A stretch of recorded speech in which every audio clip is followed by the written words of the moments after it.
दोस्तों नमस्कार। स्वागत है हमारी YouTube channel Kaushambi teachers academy में।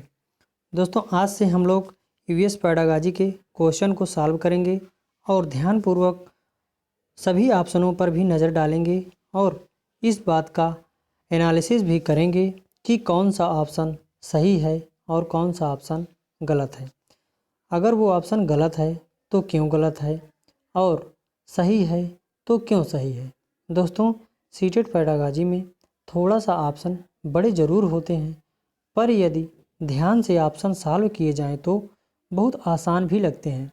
दोस्तों क्वेश्चन सॉल्व करते समय जो ट्रिक टैग वर्ड हम बताएंगे उनको आप पेपर कॉपी पर नोट कर सकते हैं ताकि आपको आगे की क्लास में प्रश्नों को सॉल्व करने में कोई भी परेशानी ना आए। दोस्तों यदि आप इस चैनल पर नए हैं तो वीडियो को लाइक और सब्सक्राइब ज़रूर कर लें ताकि रोज़ाना की अपडेट आपको मिल सके। तो आइए दोस्तों आज की क्लास शुरू करते हैं। तो आज की क्लास का पहला क्वेश्चन है जो अभ्यास प्रश्न आधारित है। पहला क्वेश्चन है,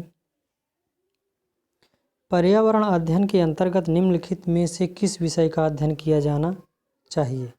हम आपको बता चुके हैं पर्यावरण एक एकीकृत विषय है जिसमें से भूगोल, इतिहास, नागरिक शास्त्र, जीव विज्ञान आदि विषयों को सम्मिलित किया गया है। तो ये पहला क्वेश्चन इसी पे आधारित है। पर्यावरण के अंतर्गत निम्नलिखित में से किस विषय का अध्ययन किया जाना चाहिए। भूगोल का अध्ययन किया जाना चाहिए कि स्वास्थ्य का अध्ययन किया जाना चाहिए एवं पोषण का अध्ययन किया जाना चाहिए कि जीव विज्ञान का अध्ययन किया जाना चाहिए कि उपरोक्त सभी का अध्ययन किया जाना चाहिए। तो हम बताएं पर्यावरण एक एकीकृत विषय है, इसमें सभी विषयों को सम्मिलित रूप से अध्ययन किया जाता है। तो हमारा ऑप्शन हो जाएगा ऑप्शन नंबर 4। यही हमारा ऑप्शन सही होगा। उसके बाद दूसरा नंबर है, पर्यावरण अध्ययन के संदर्भ में निम्नलिखित में से कौन सा कथन सत्य नहीं है, यानी निगेटिव है। कौन सा कथन सत्य नहीं है उसको हमको देखना है। तो पहला ऑप्शन दिया गया है, पर्यावरण अध्ययन के अंतर्गत मुख्य रूप से जल मंडल का अध्ययन किया जाता है कि पर्यावरण अध्ययन का संबंध मानव स्वास्थ्य पर भी है। उसके बाद अगला ऑप्शन दिया है, पर्यावरण अध्ययन की शिक्षा की शुरुआत प्राथमिक कक्षा से होनी चाहिए। चौथा ऑप्शन है, पर्यावरण अध्ययन की शिक्षा वर्तमान परिस्थितियों को देखते हुए अनिवार्य होनी चाहिए। इन सब चीज़ों में से 3 ऑप्शन सही हैं और एक ऑप्शन गलत है, उनको हमको छांटना है। तो इसमें से पहला ऑप्शन है जो कि है पर्यावरण अध्ययन के अंतर्गत मुख्य रूप से जल मंडल का अध्ययन किया जाता है।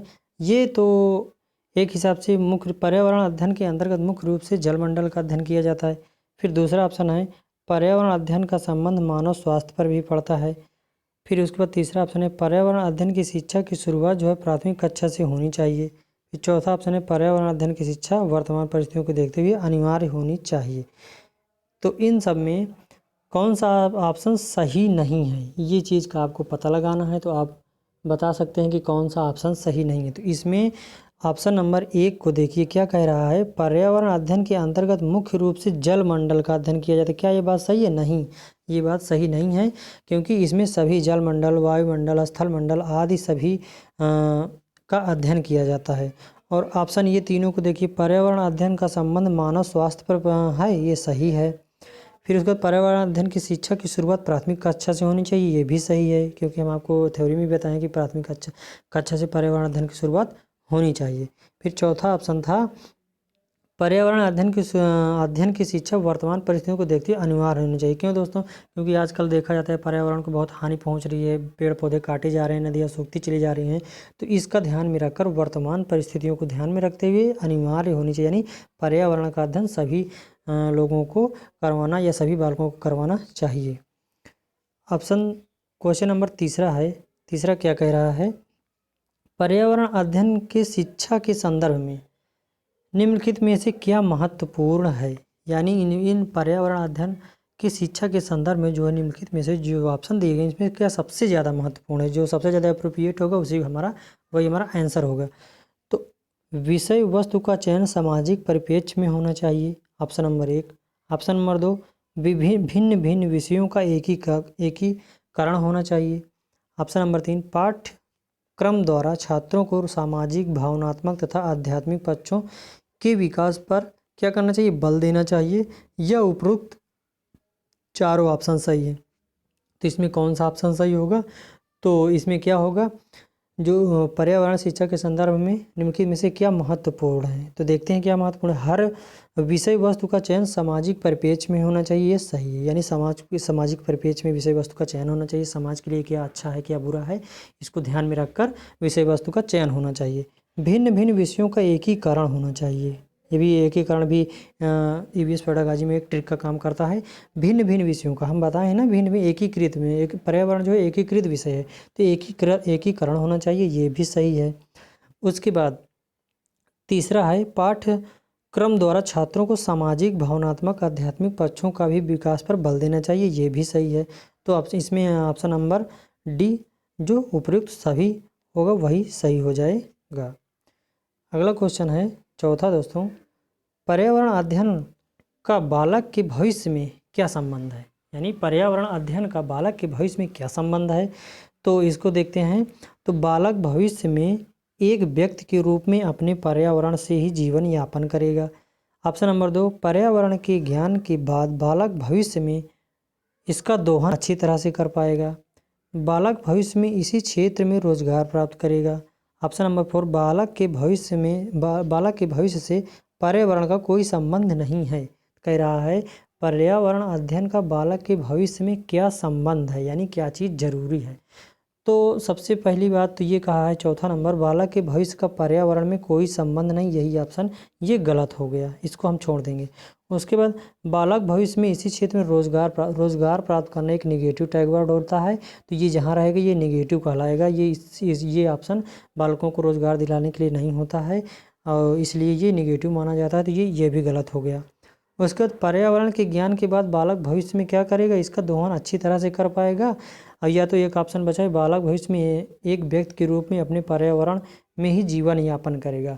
तो इसमें कौन सा सही हो जाएगा, ये बालक भविष्य में जो है जब बड़ा हो जाएगा तो एक व्यक्ति के रूप में अपने पर्यावरण में ही जीवन यापन करेगा, तो यही सही हो जाएगा। अब ये क्यों नहीं छुआ, पर्यावरण के ज्ञान के बाद भविष्य में इसका दोहन यानी अच्छी तरह से कर पाएगी, ये ऑप्शन भी गलत हो जाएगा। तो हमारा चौथा का ऑप्शन सही हो जाएगा, ऑप्शन नंबर 1। अगला है पांचवा, क्वेश्चन नंबर 5 है।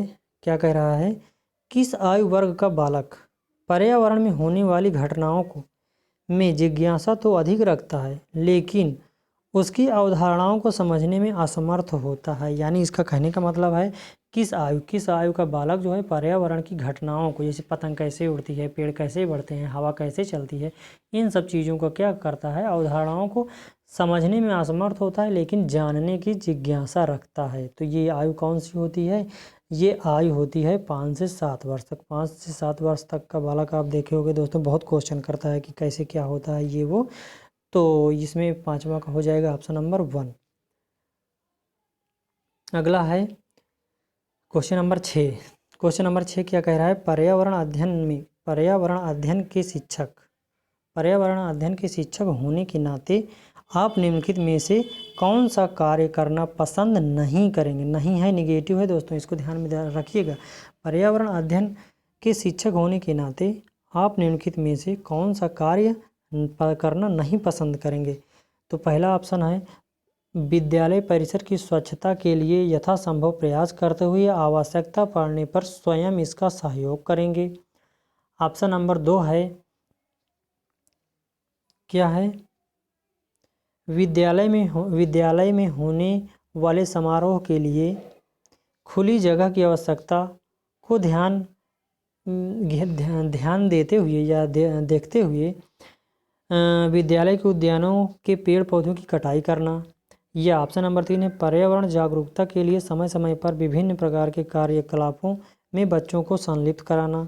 चौथा ऑप्शन है, बालकों की शारीरिक स्वच्छता पर ध्यान देते हुए क्या करना चाहिए, देते रहना चाहिए, जो कि उसके अच्छे स्वास्थ्य के लिए भी आवश्यक हैं।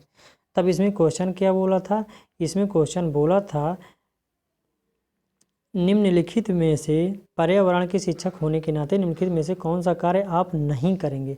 नहीं करेंगे मतलब कि निगेटिव क्या चीज़ नहीं करना चाहिए, तो ये ऑप्शन नंबर 2 हो जाएगा इसका, जो कि सही है। क्या नहीं करेंगे, विद्यालय में होने वाले समारोह की खुशी में क्या जो खुली जगह की आवश्यकता को देखते हुए विद्यालय के उद्यान पेड़ पौधों की कटाई जो करना एक निगेटिव टैग वर्ड होता है, क्योंकि इससे पर्यावरण को क्षति पहुंचती है, तो ये काम हम नहीं करेंगे। बाकी ये पहला और तीसरा और चौथा काम कर सकते हैं, लेकिन ये काम जो पेड़ों की कटाई करना ये एक निगेटिव है, ये इसको हम नहीं कर सकते हैं। उसके बाद 7वां नंबर है, तीसरी कक्षा के बच्चों को पर्यावरण की स्वच्छता से संबंधित शिक्षा प्रदान करने का सबसे अच्छा तरीका क्या हो सकता है।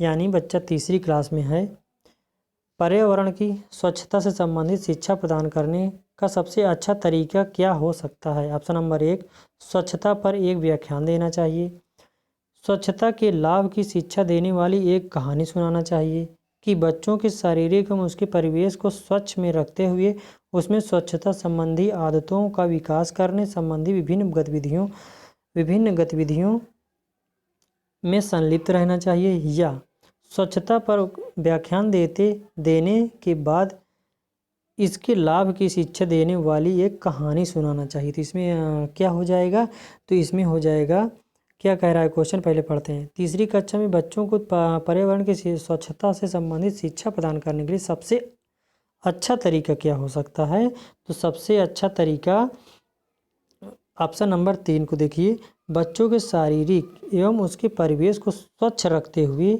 उनमें स्वच्छता संबंधी आदतों का विकास करने संबंधी विभिन्न गतिविधियों में संलिप्त रहना चाहिए। यही हमारा आंसर हो जाएगा, ऑप्शन नंबर 3। उसके बाद 8वां क्वेश्चन है। 8वां क्वेश्चन क्या कह रहा है, 8वां क्वेश्चन कह रहा है, निम्नलिखित कथनों पर विचार कीजिए। क्या पर्यावरण मनुष्य के जीवन व उनकी क्रियाओं का एक प्रभाव डालता है, क्रियाओं पर प्रभाव डालता है, या ऑप्शन नंबर बी, क्या कह रहा है, पर्यावरण अध्ययन को प्राथमिक स्तर से ही पढ़ाया जाना चाहिए। तो ऑप्शन नंबर बी आप देख रहे हैं कि 100% सही है। क्यों? क्योंकि पर्यावरण अध्ययन का जो प्राथमिक स्तर से पढ़ाया जाना चाहिए। और ऑप्शन नंबर ए, पर्यावरण मनुष्य के जीवन व उनकी क्रियाओं पर प्रभाव डालता है, ये भी ऑप्शन सही होता है। क्यों? क्योंकि जिस पर्यावरण में मनुष्य या बालक रहता है उसी पर्यावरण में उसको प्रभाव, अगर गंदे पर्यावरण में, गंदे वातावरण में रहता है तो उसको बीमारियां लगती है, और अच्छे में रहता है तो अच्छा उसके स्वास्थ्य पर अच्छा प्रभाव पड़ता है। तो क्या है, तो ये ऑप्शन हमारा दोनों ऑप्शन सही है। तो हम 8वां का कौन सा ऑप्शन सही करेंगे, ए और बी दोनों सही हो जाएगा इसमें। ठीक, इसमें कहा था कथनों पर विचार करना था कि पर्यावरण मनुष्य के जीवन उसकी क्रियाओं पर प्रभाव डालता है। हाँ, प्रभाव डालता है। पर्यावरण अध्ययन को प्राथमिक स्तर से ही पढ़ाया जाना चाहिए। हाँ, ये भी बात सही है। तो पहले ऑप्शन में दिया गया है केवल ए, दूसरे ऑप्शन में दिया केवल बी, तीसरे ऑप्शन में दिया ए और बी दोनों, चौथे ऑप्शन में दिया है ना तो ए और ना ही बी। तो हमारा ये हो जाएगा ए और बी दोनों सही है। दोस्तों, वीडियो पसंद आ रही तो आप लाइक और सब्सक्राइब कर लीजिए ताकि रोजाना की अपडेट आपको मिल सके। दोस्तों, 9वां क्वेश्चन है। 9वां क्वेश्चन क्या कह रहा है, निम्नलिखित में कौन सा कथन सही है, यानी इसमें कौन सा कथन सही है इसको छांटना है। तो ऑप्शन नंबर ए दिया है, पर्यावरण अध्ययन के अंतर्गत मुख्य रूप से जैव मंडल का अध्ययन किया जाता है, या पर्यावरण संबंधित अच्छी आदतों के विकास का प्रयास बाल्यकाल से ही प्रारंभ कर देना चाहिए। तो 9वां क्वेश्चन है दोस्तों, इसमें आइए देखते हैं इसका ऑप्शन। तो अगले पेज में इसका ऑप्शन है ये। एक और ऑप्शन दिया गया है, पर्यावरण समस्याओं की जटिलता के समस्या समाधान के लिए आवश्यक होता है। तो इसमें कौन कौन सा सही है, इस बात को हमको ध्यान देना है। तो इसमें अब शुरू से देखते हैं फिर से। इसमें ये कहा था कि निम्नलिखित कथनों पर विचार करना था। 3 कथन दिए थे, उस पर विचार करना था। पर्यावरण मनुष्य के जीवन व उनकी क्रियाओं का पर प्रभाव डालता है। हाँ, सही बात है, प्रभाव डालता है, पिछले ऑप्शन में हम बता भी चुके हैं। पर्यावरण अध्ययन को प्राथमिक स्तर से ही पढ़ाया जाना चाहिए, ये भी बात सही है। क्यों? क्योंकि हम बताए हैं कि पर्यावरण क्लास 3 से पढ़ाना स्टार्ट हो जाता है, और पर्यावरण की शिक्षा जो है बालक को बचपन से ही देना स्टार्ट कर देना चाहिए, यानी प्राथमिक स्तर से ही स्टार्ट कर देना चाहिए। अब उसके बाद तो सॉरी, इसको हम दोबारा बता चुके हैं, तो ऑप्शन हमारा ये 3 हो जाएगा। इसके बाद 9वां क्वेश्चन था ये, निम्नलिखित में से कौन सा कथन सही है। तो इसमें पर्यावरण अध्ययन के अंतर्गत मुख्य रूप से जैव मंडल का अध्ययन किया जाता है, यानी जहाँ जीव जंतु रहते हैं उनका अध्ययन किया जाता है। हाँ, ये बात सही है, पर्यावरण अध्ययन में जैव मंडल का अध्ययन किया जाता है। उसके बाद पर्यावरण संबंधी अच्छी आदतों के विकास का प्रयास बाल्यकाल से ही होना चाहिए। हाँ, ये भी बात सही है, क्योंकि पर्यावरण अध्ययन का जो विकास होता है बाल्यकाल से ही वो स्टार्ट कर देना चाहिए। फिर उसके बाद तीसरा ऑप्शन दिया था जो कि था पर्यावरण समस्याओं की जटिलता जो है कि समस्या समाधान के लिए आवश्यक है। पर्यावरण समस्याओं की जटिलता के समस्या समाधान के लिए आवश्यक है, ये भी सही है। तो हमारा ऑप्शन चला जाएगा ऑप्शन नंबर 4 के साथ, जो तीनों ऑप्शन सही है, ए और बी और सी तीनों सही है। उसके बाद क्वेश्चन नंबर 10 क्या कह रहा है, निम्नलिखित में से कौन वनिकी से संबंधित हैं। वनिकी से संबंधित कौन है, इसके बारे में हमको देखना है। तो वनिकी जो है वनों का एक प्रबंधन है। ऑप्शन नंबर बी दिया है वनिकी वनों का संरक्षण है। सी वनिकी एक वैश्विक क्रिया है। तो इसमें ए और बी सही है, कि ए और सी सही है, कि बी और सी सही है, कि ए बी और सी तीनों सही है। तो इसमें हम दोस्तों को आंसर बता सकते हैं कि कौन सही है। तो इसमें जो है हम कल की क्लास में बताए थे वनिकी जो है वनों के प्रबंधन का अध्ययन कहलाता है वनिकी, यानी वनों, ये तो ऑप्शन सही हो गया। अब इसमें आप अंदाज़ा लगाए, जब ये वनिकी वनों का प्रबंधन है ऑप्शन ए सही है, तो ऑप्शन जिसमें ए नहीं होगा वो अपने आप गलत हो गया। ये इसमें ए नहीं है, अपने आप गलत हो गया, बचे ये तीनों। अब उसके बाद वनिकी वनों का संरक्षण है, कल ही बताए थे वीडियो में कि वनिकी द्वारा वनों का संरक्षण किया जाता है, सभी देश इसके लिए सतर्क हैं। तो ये भी ऑप्शन सही है। तो ए बी इसमें है, ए बी इसमें है, इसमें सी है, सॉरी ए बी इसमें है, तो सही हो गया, यानी ए वाला ऑप्शन सही है, बी वाला भी ऑप्शन आपका सही है। उसके बाद कौन सा बचा है, वनिकी एक वैश्विक क्रिया है। सही बात है, पूरे विश्व के देश वन संरक्षण के लिए जागरूक हैं और वन संरक्षण को महत्व देते हैं। तो यानी हमारा ये तीनों ए बी और सी तीनों सही हो गया। तो हमारा ऑप्शन पहुंच जाएगा ए बी और सी तीनों के पास, जो हमारा ऑप्शन है ऑप्शन नंबर 4 सही हो जाएगा। उसके बाद 11 नंबर क्या कह रहा है, पर्यावरण अध्ययन जो है कि शिक्षक होने के नाते आपके लिए निम्नलिखित में से क्या सर्वाधिक महत्वपूर्ण है। यदि आप पर्यावरण अध्ययन के शिक्षक हैं तो आपके लिए निम्नलिखित में से क्या सर्वाधिक महत्वपूर्ण तो चारों हो सकते हैं, लेकिन सबसे ज़्यादा अप्रोप्रिएट जो होगा उसी को हम आंसर करेंगे। तो इसमें ऑप्शन पढ़ते हैं, बच्चों को पर्यावरण संबंधी अवधारणाओं का ज्ञान कराना चाहिए, या बच्चों में पर्यावरण संरक्षण के लिए अच्छी आदतों का विकास कराना जिससे भविष्य में पर्यावरण को किसी प्रकार की हानि न पहुंचे, या ऑप्शन नंबर 3 है अपने विद्यालय की ख्याति के लिए पर्यावरण जागरूकता पर एक भव्य समारोह आयोजन करना चाहिए, या फिर चौथा ऑप्शन दिया है स्वयं को पर्यावरण हितैषी साबित करने के लिए वृक्षारोपण कार्यक्रम में अपनी उपस्थिति संबंधित तस्वीरों का समाचार पत्र में प्रकाशन करना चाहिए। तो इसमें से सबसे ज़्यादा अप्रोप्रिएट कौन सा ऑप्शन होगा, उसमें हमको टिक करना है। तो क्या कह रहा था, पर्यावरण अध्ययन के शिक्षक होने के नाते यदि आप पर्यावरण अध्ययन के शिक्षक हैं तो आपके लिए निम्नलिखित में से क्या सर्वाधिक महत्वपूर्ण होगा। तो इसमें सर्वाधिक महत्वपूर्ण ये होगा, इसमें हमको क्या करना चाहिए, ऑप्शन नंबर 2 बच्चों में पर्यावरण संरक्षण के लिए अच्छी आदतों का विकास करना चाहिए। यानी एक टीचर का ये कर्तव्य होता है कि बच्चों में पर्यावरण संरक्षण के लिए अच्छी आदतों का विकास करे, और जिसमें जिससे भविष्य में पर्यावरण को किसी प्रकार की हानि ना पहुँचे, यानी कोई भी पेड़ पौधों को काटे ना और पर्यावरण को दूषित होने से बचाए। तो ये हमारा ऑप्शन सबसे अप्रोप्रिएट सबसे सही है। तो इसी ऑप्शन को हम लोग टिक करेंगे, तो हमारा ऑप्शन सही हो जाएगा ऑप्शन नंबर 2। उसके बाद अगला क्वेश्चन है 12 नंबर, कह रहा है निम्नलिखित में से कौन सा प्राथमिक स्तर पर पर्यावरण अध्ययन की एक अवधारणा नहीं है। क्या कह रहा है, पर्यावरण की एक अवधारणा नहीं है। तो पहला ऑप्शन दिया है बालक अपने जीवन में पर्यावरण के महत्व को आत्मसात कर सकें, इसके लिए आवश्यक है कि इससे संबंधित शिक्षा को प्राथमिक स्तर के पाठ्यक्रम में ही शामिल किया जाना चाहिए। फिर उसके बाद ऑप्शन नंबर 2 है पर्यावरण शिक्षा निरंतर चलने वाली प्रक्रिया है, अतः प्राथमिक स्तर से भी इसका शिक्षण आवश्यक है। उसके बाद ऑप्शन नंबर 3 है प्राथमिक स्तर पर पर्यावरण अध्ययन को पाठ्यक्रम में शामिल करने के फलस्वरूप ही बालक भविष्य में पर्यावरण विशेषज्ञ बन के इस क्षेत्र पर रोजगार प्राप्त कर सकेगा। या ऑप्शन नंबर 4 है, पर्यावरण शिक्षा औपचारिक एवं अनौपचारिक दोनों ही प्रकार से चलनी चाहिए और इसकी शुरुआत प्राथमिक स्तर से होनी चाहिए। तो इसमें क्वेश्चन क्या कहा था, फिर से देखते हैं। निम्नलिखित में से कौन प्राथमिक स्तर पर पर्यावरण अध्ययन की एक अवधारणा नहीं है, यानी पर्यावरण की निम्नलिखित में से कौन सी एक अवधारणा नहीं है उसको हम छाटेंगे। तो इसमें देखते हैं पहला नंबर तो है, क्योंकि बालक के अपने जीवन में पर्यावरण के महत्व को आत्मसात कर सकें इसलिए आवश्यक है कि इसके संबंधित शिक्षा को प्राथमिक स्तर से ही शामिल करना चाहिए। ये ऑप्शन सही है। फिर उसके बाद अगला है, पर्यावरण शिक्षा निरंतर चलने वाली प्रक्रिया है। ये भी बात सही है, हम आप थ्योरी में आपको बता चुके हैं। फिर उसके बाद है, प्राथमिक स्तर पर क्या करना चाहिए, प्राथमिक स्तर पर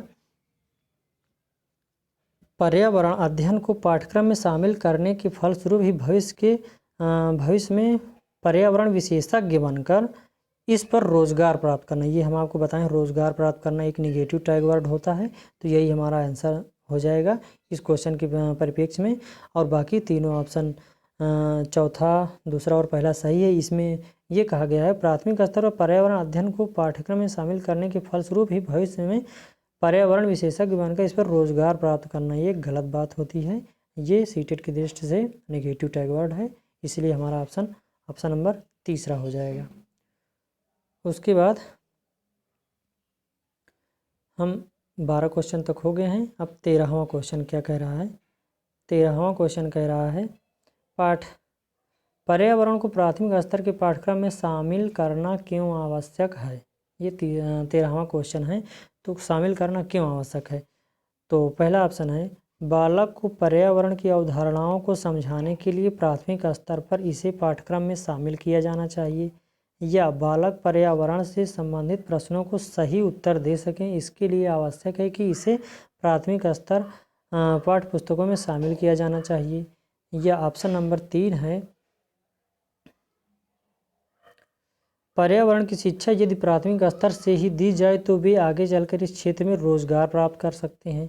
या चौथा ऑप्शन है, बच्चों में अच्छी आदतें डालकर उन्हें पर्यावरण संरक्षण के प्रति सजग बनाए रखने के लिए प्राथमिक स्तर पर ही पर्यावरण की शिक्षा आरंभ करनी चाहिए। तो इसको क्वेश्चन फिर से देखते हैं, बहुत इसमें लेंदी क्वेश्चन होते हैं, अगर आप कहीं भी थोड़ा सा भी मिस्टेक किए तो आपका आंसर गलत हो जाता है। उसके बाद 13 नंबर में देखते हैं क्या रहा था, पर्यावरण अध्ययन को प्राथमिक स्तर के पाठ्यक्रम में शामिल करना क्यों आवश्यक होता है। तो क्यों आवश्यक होता है, तो ऑप्शन नंबर 4 पे चले जाइए। क्यों आवश्यक होगा, सारी चीज़ें इसमें बताई गई है।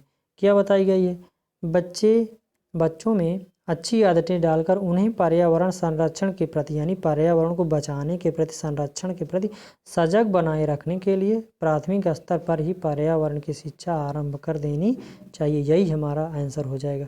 रोजगार प्राप्त करना नेगेटिव होता है, इसलिए ये ऑप्शन नहीं हुआ, ऑप्शन सही नहीं हुआ। बाकी के ऊपर के भी ऑप्शन गलत हैं। सबसे अप्रोप्रिएट ऑप्शन है, बच्चों को अच्छी आदतें डालकर उन्हें पर्यावरण के संरक्षण के प्रति सजग बनाए रखने के लिए प्राथमिक स्तर पर पर्यावरण की शिक्षा आरंभ कर देनी चाहिए। यही हमारा आंसर सही है। उसके बाद 14वां क्वेश्चन है, क्या कह रहा है 14वां क्वेश्चन, मिस पटेल XYZ विद्यालय की पाठ्यचर्या अलग अलग विषयों के शिक्षण के स्थान पर विज्ञान शिक्षण में एकीकृत उपागम का प्रयोग करना चाहती है। इसका क्या आधार है, यानी वो क्या करना चाहती है। तो 14वां क्वेश्चन में है, पहला ऑप्शन दिया गया है, बच्चों को समय सारणी में व्यवस्थित करने में कठिनाई आती है। दूसरा ऑप्शन है, शिक्षार्थी अलग अलग विषयों के साथ समायोजन नहीं कर पाते हैं। तीसरा ऑप्शन है, सभी विषय आपस में जुड़े हुए हैं और शिक्षक उनकी पाठ्यचर्याओं के माध्यम से जोड़ सकते हैं। उनके विद्यालय में अलग अलग विषय पढ़ाने के लिए योग्य शिक्षक उपलब्ध नहीं है।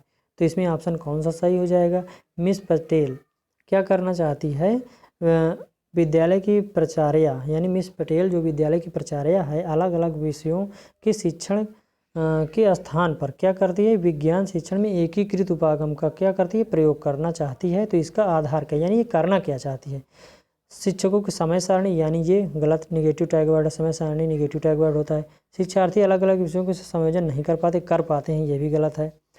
उसके बाद तीसरा ऑप्शन है सभी विषय आपस में जुड़े हुए हैं, यानी एकीकृत विषय हैं, सभी विषय आपस में जुड़े हुए हैं और शिक्षक उनकी पाठ्यचर्याओं के मध्य संबंध जोड़कर क्या जोड़ सकते हैं और उसके द्वारा वो अध्ययन करा सकती है। तो यही हमारा आंसर सही हो जाएगा। क्या इसमें पॉजिटिव टैग वर्ड आ गया, संबंध जोड़ना भी पॉजिटिव टैग वर्ड होता है और इसमें सभी विषय जो है आपस में जुड़े हुए हैं, हम कल की क्लास में आपको बता चुके हैं, इसलिए ऑप्शन ये तीसरा ऑप्शन हमारा सही हो जाएगा। 15वां क्वेश्चन है। 15वां क्वेश्चन क्या कह रहा है, प्राथमिक स्तर पर विज्ञान व सामाजिक विज्ञान को एक ही विषय पर्यावरण अध्ययन के तहत पढ़ाया जाता है, यह है विज्ञान शिक्षण का, यानी ये विज्ञान शिक्षण का क्या कहलाता है। तो इसको भी हम बता चुके हैं, पहले आप इसमें आंसर दीजिए, उसके बाद हम आंसर बताते हैं। तो पहला ऑप्शन इसमें दिया गया है अध्यापक केंद्रित उपागम, दूसरा ऑप्शन है अनुशासित उपागम, तीसरा ऑप्शन है एकीकृत उपागम, चौथा ऑप्शन है सामान्य उपागम। तो इसमें हम आपको बता चुके हैं प्राथमिक स्तर पर विज्ञान व सामाजिक विज्ञान विषय को एक ही विषय जो पर्यावरण अध्ययन के तहत पढ़ाया जाता है, तो इसको क्या कहा जाता है, इसको बताइए, आप लोग आंसर दे सकते हैं। इसको कहा जाता है एकीकृत उपागम, यानी एक पर्यावरण अध्ययन के अंतर्गत सभी विषयों को जब शामिल करके एक निश्चित विषय जो पर्यावरण कहते हैं उसके माध्यम से पढ़ाया जाता है, तो उसको हम क्या कहते हैं, एकीकृत उपागम कहते हैं। तो इसका ऑप्शन सही हो जाएगा, ऑप्शन नंबर 3। दोस्तों आज यहीं तक करते हैं। दोस्तों यही 15वां क्वेश्चन तक किए हैं। अब अगला 16वां क्वेश्चन तक अगले वीडियो में लेके आएंगे, क्योंकि दोस्तों वीडियो बहुत लंबी हो जाएगी तो आप लोगों को भी देखने में बहुत बोरिंग लगेगा। दोस्तों यदि आप चैनल को सब्सक्राइब नहीं किए हैं तो लाइक और सब्सक्राइब जरूर कर लें, ताकि रोजाना की अपडेट आपको मिल सके। और इसी तरह हम पैडागॉजी सीटेट पैडागॉजी कैसे सॉल्व करते हैं, हम रोजाना एक वीडियो लेके आएंगे और उसका विश्लेषण करते हुए आपको समझाएंगे, ताकि आपको एग्जाम में कोई परेशानी का सामना ना करना पड़े। Thanks to all.